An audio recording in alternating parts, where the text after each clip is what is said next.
Well, good evening. I hope that or good morning or good afternoon, depending on what time of the day that you're watching this, or just simply good hello.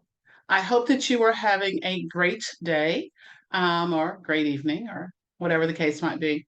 This will, if I can stay on topic, be a short, brief video to talk about our FBA, Functional Behavior Assessment, and BIP, Behavior Intervention Plan, that is based on a case study that you will be working on this semester. So I am going to, if things are all working the way that I want them to, I'm going to share my screen so that you'll be able to see that. So give me 1 second. Let me get everything set. I've got multiple screens going at the same time. I want to make sure I'm sharing the right one with you. All right, so let me share screens. When you see me looking back and forth, it's because I'm sharing multiple screens, or I'm looking at multiple screens at least. All right, so what you see right now should be a slide from our major assignment review that we're going over in class on our first night. And this is the section that talks about our functional behavior assessment, which we abbreviate and call an FBA, and BIP, which is a behavior intervention plan. First, let me give you a little bit of information about what those two things are. So a functional behavior assessment is what we call an individually administered assessment. What do I mean by individually administered? We don't give one to everybody. So not every child ends up needing an FBA. They aren't done because, like state testing where every child gets it. It's just for students who have significant behavioral needs. And so as such, in the real world, you would absolutely need parent permission in order to conduct an FBA. Also in the real world, you shouldn't, and I stress the word shouldn't, I won't say you don't, but I would say you shouldn't be asked to conduct it individually. So you should be working on this as part of a team, an IEP team that should be working on it. And you should have, say, for example, school psychologist. You could have a behavior consultant or behavior interventionist, the special education teacher, the general education teacher or teachers. You might include a school counselor. If the child is receiving outside therapy, you might have spoken to their outside therapist. You would also, in the real world, interview the students. You would, well, depending on the age of the student, but more than likely interview the student, interview the parent.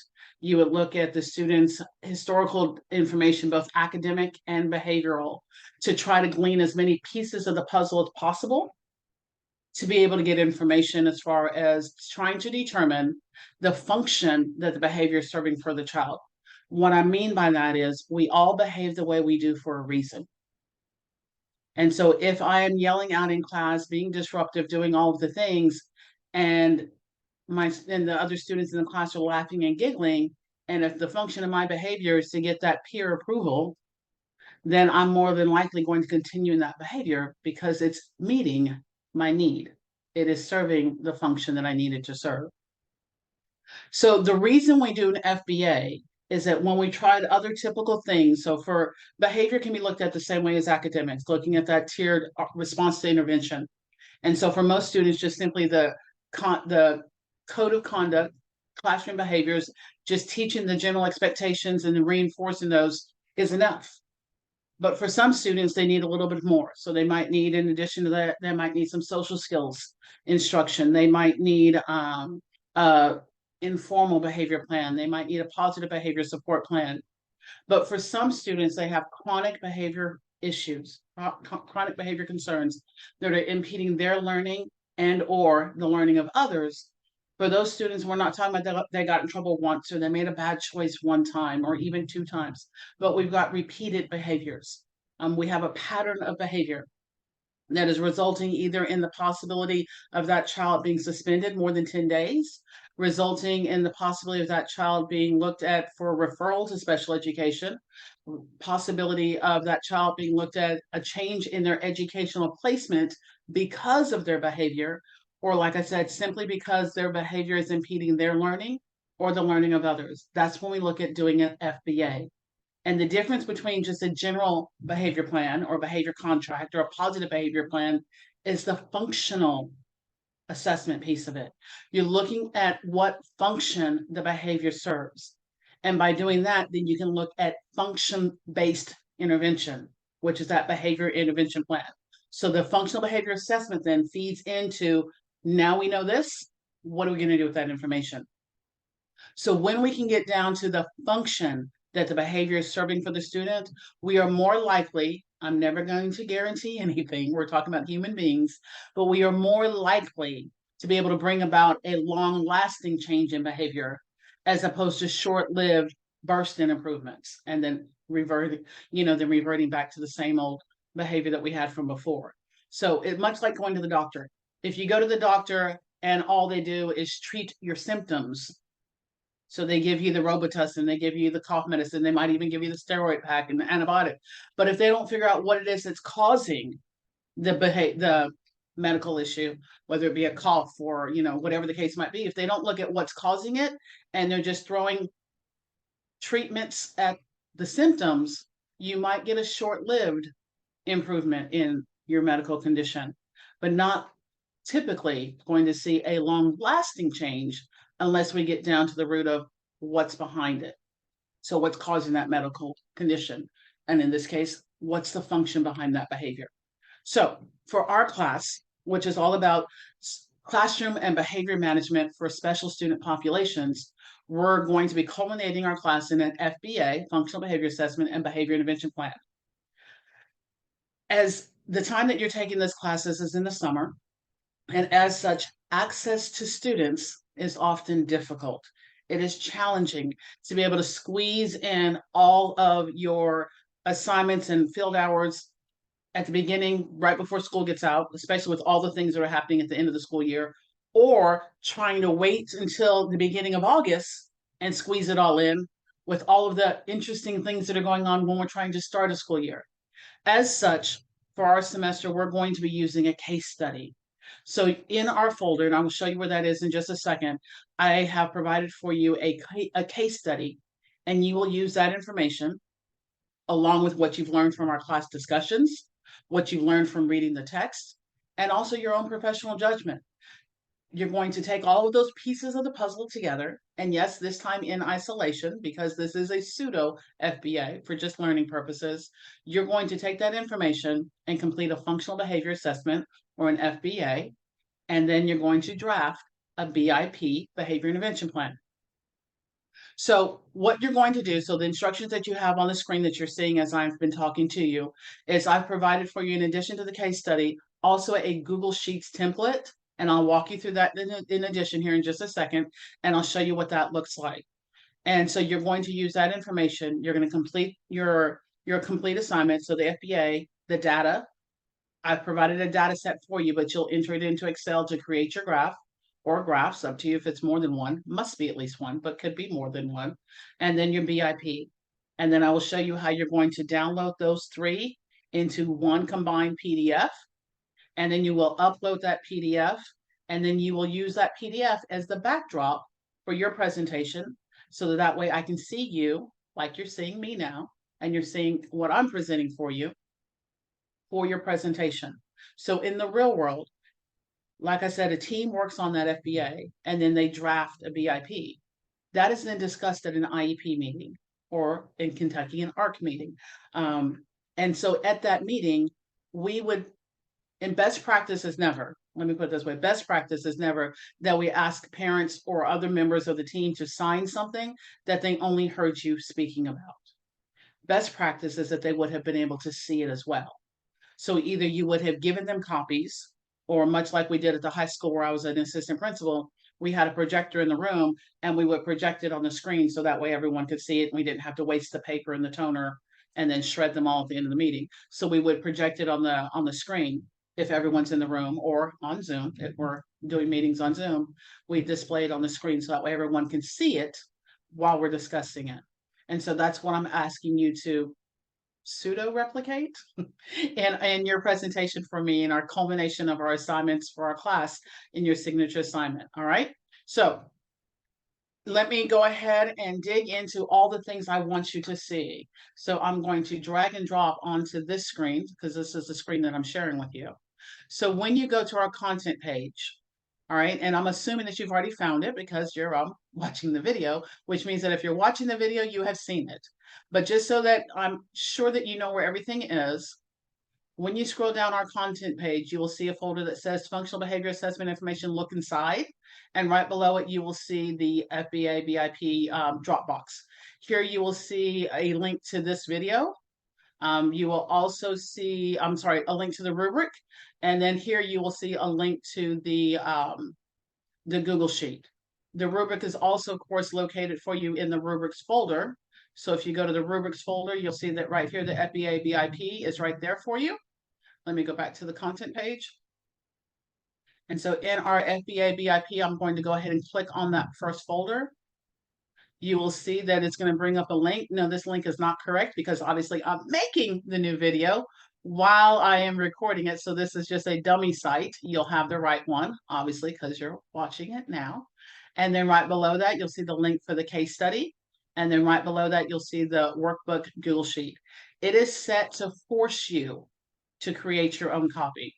So what do I mean by that? When I click on it, it's going to force me to make a copy. So I will click on make a copy. I would suggest that instead of copy of, that you would change that title. If I will get Google to cooperate with me, and you put in there your name. Hopefully you can type better than I'm typing. All right, and so then once you click off of that, then it's saved. Let me start by saying anywhere, you'll notice that things are numbered. So on a real FBA form, no, they're not numbered. Why are they numbered for you here? Because every place that there's a number, I'm expecting a response, okay? So like say, for example, you'll go through here. So on the FBA, it's numbers 1 through 13. So when I grade your assignment, it'll say -2 points for number 1 or whatever the case might be. That way you know what it is related to, and that way you know what it is I'm looking for. Many of the items here have pull down menus. So like say, for example, the case study, you'll pull down and you'll list there for you. I'll show you the case study in a second, what grade the child is in. Things that don't have a pull down, it'll say insert here. So you would erase that and you would type in the name of the child. All right. And so you're going to pull down for the things that are pull down. And then for the things that are not, you're going to insert the name. So like here, this is Peanuts Grove Elementary. All right. And so you would be filling that in. Let me go ahead and show you the case study so you know where you're pulling the information from. I'm going to drag and drop that up here as well. So this is the case study that, and it may be a different one because of course I rotate through them from semester to semester, but for the purpose of this video, we're looking at Charlie J. Brown. And he's male, has his birth date, has the name of his elementary school, has his grade level, his student ID number, and he is eligible for special education under the primary category of hearing impaired.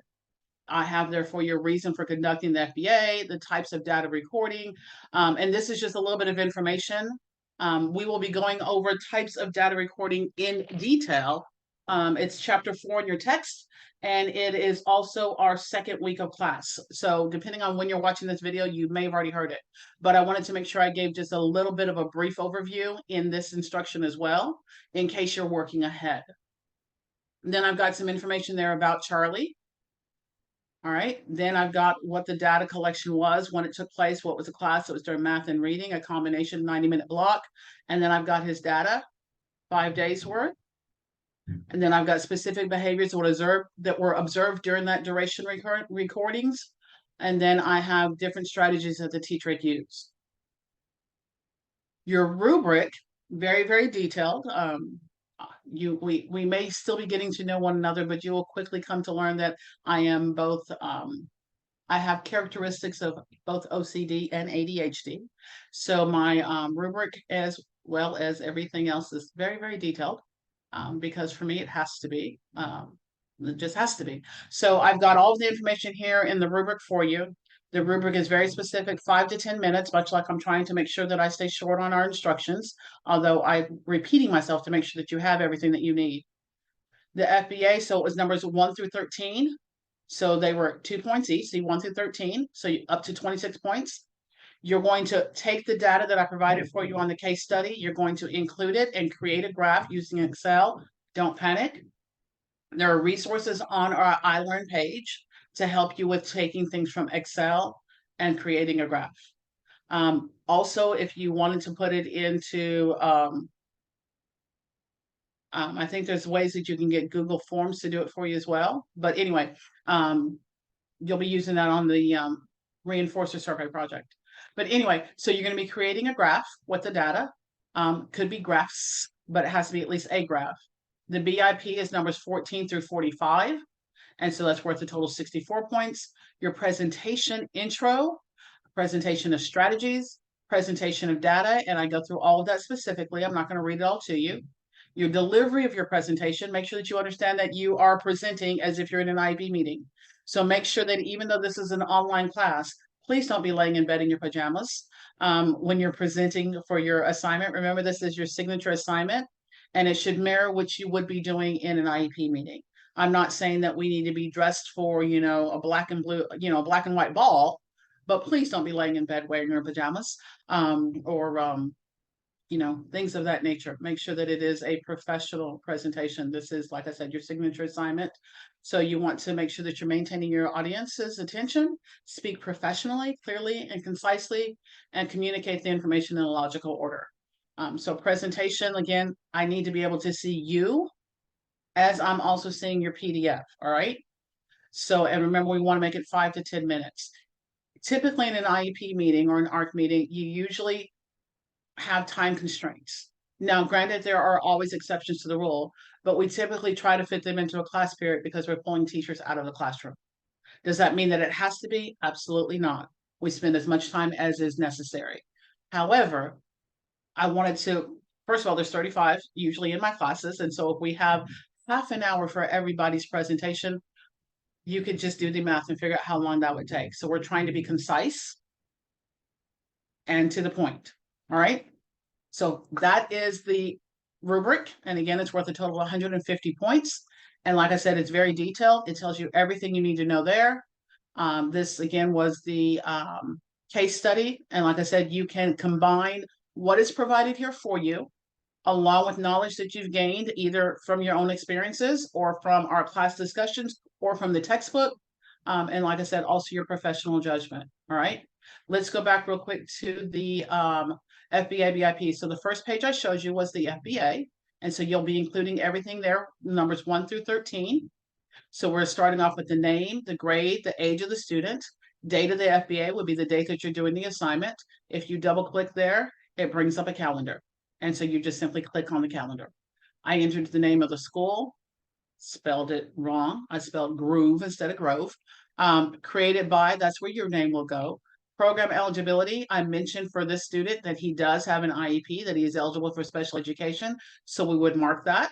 You might say students who are general education could have it. Absolutely. Because like I said before, if we're looking at referring a student to special education because of behavior, they would not yet have, or they may not yet have a 504, but they definitely would not yet have an IEP if we're looking at referring them. So if we know the identified disability or deficit area, we will list that here. It is provided for you in the case study, primary as well as secondaries. Students' history, I've provided information there for you. You'll include that here. Observation, at least one classroom observation. I've given you the data so you can summarize it based on the information that I provided for you. Explain what the target behavior looks like in a way that is observable, measurable, and repeatable. So we're not going to just say the student has a bad attitude. We can't measure that, right? And what I deem as bad attitude or inappropriate attitude, somebody else might not. So it needs to be something that is observable, measurable, and repeatable. Our data. So I've provided you the numbers. You're going to summarize it. You're going to talk about the data. You're going to tell us what trends, what patterns, what did you find? Did most of the behavior occur first thing at the beginning of the class period? Did more behavior occur during the section that I said was math or during the section that is reading or whatever the case might be? You're going to discuss the data. And then reinforcement strategies. It says summarize previous reinforcer strategies. So I listed there for you some of the things that the teacher has tried. You click on the second tab down here at the bottom. And when you click on that tab, you're going to see that it says observation data. So on that observation data, you're going to then include the data that I provided there for you, and you'll use that to create a graph. The third tab is your BIP, Behavior Intervention Plan. Yes, the information at the top is repeated. Why? Because typically, when we're sharing the behavior plan with the teachers that the student works with during the day, we don't typically give them the entire assessment. We usually just give them the intervention plan, typically. But also, in case you have separate pages, you want to make sure that things stay together for the same child. So yes, you're repeating that same information at the top. So that should be easy peasy, lemon squeezy, right? The maladaptive behavior. I've got pull downs for you. So you can choose, where does that fit? Where does the behavior fit that you're seeing, right? Here, we're talking about the hypothesized function of behavior. So on our week 3 class, we're talking about function of behavior. That's also covered in chapter 7 of your text. We are looking through the singular lens of ABA, applied behavior analysis. There are absolutely other schools of thought out there. There are some schools of thought that will tell you that power and control are a function of behavior. I'm not about to argue with you and say, yes, it is, and I agree, or no, it's not, I don't agree. That's not the point. The point is that for our 8 weeks together, we've got to make sure that we've narrowed our focus. And also, ABA is what's typically used in the realm of education. So we're looking through that singular lens for our purposes. All right. So for our purposes, we're looking through just the lens of ABA. So when we're thinking about the function of behavior, we're looking at it either being, I'm trying to escape or avoid something. I'm trying to gain attention, and that could be peer or adult. I'm trying to gain access to a tangible, or I have a need for sensory stimulation. All right. So we're listing there our primary. And then if you feel like there's a secondary, you can list that. You'll notice it says there, if applicable. So it doesn't mean that you have to. It says if applicable. And then you're going to define the behavior. You're going to describe it. Again, what does that behavior look like in a way that is observable, measurable, and repeatable? We don't just simply say physical aggression, because my physical aggression could be very different from somebody else's physical aggression. Mine could be punching people in the face, kicking and hitting. Someone else's might just be pushing over furniture and slamming books, right? So, or punching the wall, or hitting my own head against the wall. So the question is, what does that look like for this child? It's specific to this child. And then data collection. What type of data collection are we using? Duration, frequency, latency, or interval? You're going to notice here for 27, 28, 29, there's multiple lines. So replacement behavior goals. You must include at least one condition, one replacement behavior, one criteria. What do I mean by condition? It could be when in English class, or when in the cafeteria, when in less structured activities, or during direct instruction, during cooperative learning experiences. So in what condition? The replacement behavior is, what is it that we want that child to do? So say, for example, if Peppermint Patty is always yelling out during direct instruction, right? So then for that 27, 28, and 29, I might say, during direct instruction, that's my condition, Peppermint Patty will raise her hand and wait to be called on. That's my replacement behavior. My criteria might be 90% of the time. Okay, so we're looking at under what conditions, what is the behavior, and what is the criteria that we're looking at? Because we're looking at, is this child meeting the goals? Are we making progress towards where it is that we want to be? You can't determine that if you haven't determined what the criteria is. If I walk into my doctor's office and he says, Carolyn, I want you to lose some weight. Well, an ounce is some, right? So we have to be specific so that way we know whether or not that child is making adequate progress towards what our ultimate goal is for that child. Then we're looking at potential reinforcers. All right. So on week 4 of our class, we're talking about reinforcers. Reinforcers are things that may serve as a reinforcement for students. One of the best ways, in my opinion, to determine that would be using a forced choice survey. If we use open-ended, then we could be looking at very specific things, like this person wants a ticket to the Tiffany's, to the TS concert, right? This person wants tickets to the ballet, to the TPAC. We're looking at categories. If you use a reinforcer survey, you're looking at categories, right? So we're looking at reinforcers, and we're also looking at, so does this student want if they're looking at escaping and avoiding, are we going to be able to provide independent rewards? Are we looking at cooperative, such as being line leader? Are we looking at adult approval? Are we looking at consumables? What are we looking at for this child? Same thing. Now you're saying, do I answer each one of those? You notice that there aren't numbers on each of those lines. The number is over here on the side. So I'm going to list a potential reinforcer based on what we believe was the function of behavior. And again, that is hypothesized. We're talking about human beings, there are no absolutes. So based on the hypothesized function, that's where I'm going to look at, so where it is that I'm looking at providing these. So you'll see that these are all identical because we're looking at what type of reward. But the thing is, what are we doing it for? Okay. And if you wanted to, that's why it says based on functional hypothesis. Intervention strategies. This is a behavior intervention plan. So we must have a strategy for how we're going to intervene. So what is it that we're going to do to try to bring about a change in that individual's behavior? So what is the intervention? Who will implement it? Is it going to be the special education teacher, the general education teacher? Who's going to implement it? What materials are needed? If it's just verbal praise or verbal redirection, then underneath it, you would put none. Verbal redirection only, something of that nature. Don't leave it blank. There are multiple lines here. You do not have to have something on every single line. You do have to have something on every single column because you'll notice the numbers go with the columns. For every number, I'm looking for at least one answer. Teaching strategies. So the antecedent strategies means what is it that we're going to do to try to prevent it in the beginning, right? Antecedent, before the behavior escalates, before it concerns, what are we going to do? What steps are we going to put in place to be proactive, okay? Teaching strategies.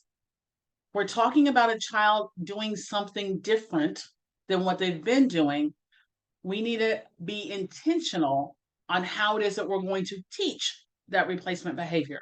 What teaching strategies are we going to use to help that child to know what to do instead of what they've been doing? If we've got a child that the function of the behavior is escape, I can't help Peppermint Patty escape math. She kind of has to learn math. I can't help Charlie Brown escape reading. He kind of needs to learn how to read. So instead, for my teaching strategies, it might be a matter of teach the child how to appropriately request a break when they become frustrated or anxious, right? So it's about what am I going to teach them to do that then supports them in the replacement behavior that we're asking that student to display.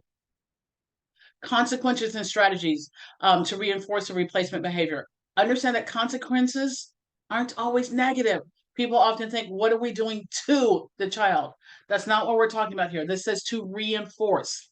So that means, what am I doing to provide reinforcement when the child is performing that replacement behavior that we're looking for? So what is a reinforcement strategy? Is it going to be giving Jolly Rancher or consumable reward every time that Peppermint Patty raises her hand and waits to be called on? Who's going to implement it? What materials are needed? All right. Consequence strategies to be used when the target behavior occurs. So this is when the inappropriate behavior still occurs. What are we doing instead? So what is our corrective strategy? Who will implement it? What materials are needed? Is a safety plan necessary? There's an arrow here. You're going to choose yes or no. How would you know? Well, a safety plan would be if the child's behavior is a danger to themselves or to someone else. So if my behavior is just disruptive, so say, for example, I'm just calling out, running around, I'm calling out, I'm out of my seat, but I'm not a danger. So I'm not doing anything that's dangerous for myself or dangerous for others, then I may not need a safety plan. If I'm hitting people, being physically aggressive, or eloping and running out of the school building, then yes, we need a safety plan. All right.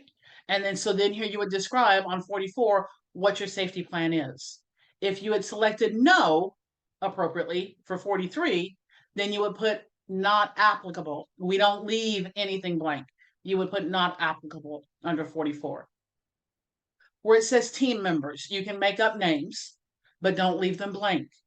In order for an IEP meeting to meet IDEA requirements, we should have an LEA representative, that is usually your school administration, whether it be principal or assistant principal, but an LEA representative. You need to have, if appropriate, the student. So sometimes we don't have students in meetings, especially in elementary school. We often do not include the student in the meeting. At the high school level, we do. Also, though, if we're talking about changing the child's behavior, they might need to be a part of at least part of that conversation. They need to know what that plan is. They can't meet the expectation if they don't know what it is. And it's helpful for the child to know that everybody's on that same page, that they're all working together, that the parents, the administrators, the teachers, that everyone knows what the plan is, and that the child knows this is how I'm going to be supported. All right. So, as appropriate, the student should be involved. The parent or parents or guardian should be involved. The general education teacher, at least one, needs to be involved.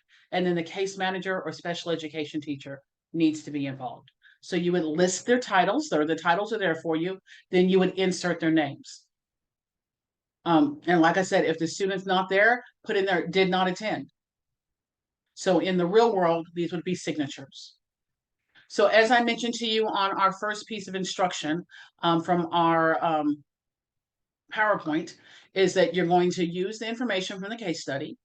You're going to, the FBA includes the types of data collected and graphs depicting the data. The BIP includes information from the FBA and a plan for intervention. You're using the Google Sheet templates that I showed you. You're going to create a video. You can use any video format that you want as long as I can open it and as long as I can see you and your PDF at the same time. Let me show you how to get to that PDF. All right. So with that PDF, because you notice that in our Google Sheet, I've got 3 different slides or 3 different sheets, a BIP, the data, and the first one that said FBA. Once you've completed everything, all right, you're going to click up here where it says File. And when you go to Download, you are going to go to PDF. Let me repeat that one more time.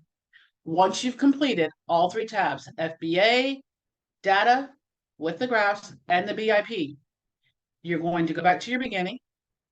You're going to click on File. You're going to click on Download. From Download, you're going to choose PDF. Careful here.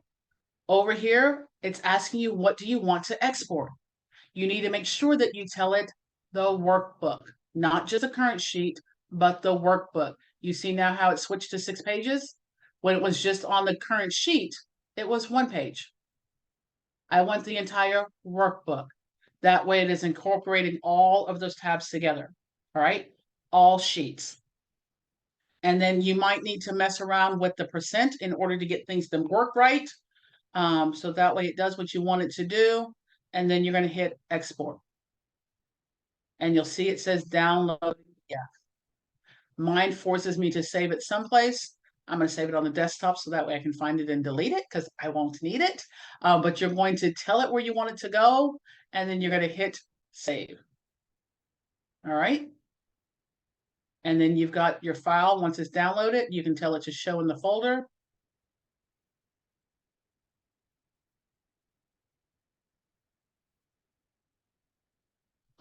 Let me pull my folder over to that screen.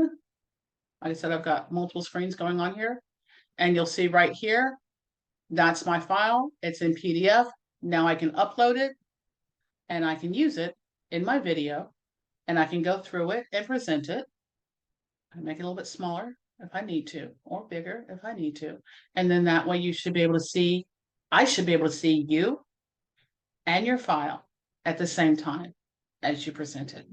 So hopefully with the use of this video, with the use of the case study that I've provided for you, with the use of the rubric that I've provided for you that's very, very detailed, and with the use of the Google Sheets that walks you through and tells you exactly every place that there's a number, I expect there to be an answer. And then with the instruction that we're doing in class and with your textbook as a resource, I have every faith, every belief that you will be successful. As this is a graduate level class, I do not typically accept resubmissions. I'm going to repeat that. As this is a graduate level class, and with the level of resources and support that I've provided, like I said, explanation on our first night of class, explanation in our syllabus, the rubric, detailed, the template, the case study, and this video that you're watching. with all of those resources, there is no reason that I can think of that you shouldn't be successful. So we shouldn't need a resubmission. So hopefully that answers all of your questions. If there's anything that this video did not answer, please do not hesitate to reach out and let me know how I can support you. Otherwise, I'm going to say take care, God bless, and I'll see you soon. Thank you, guys.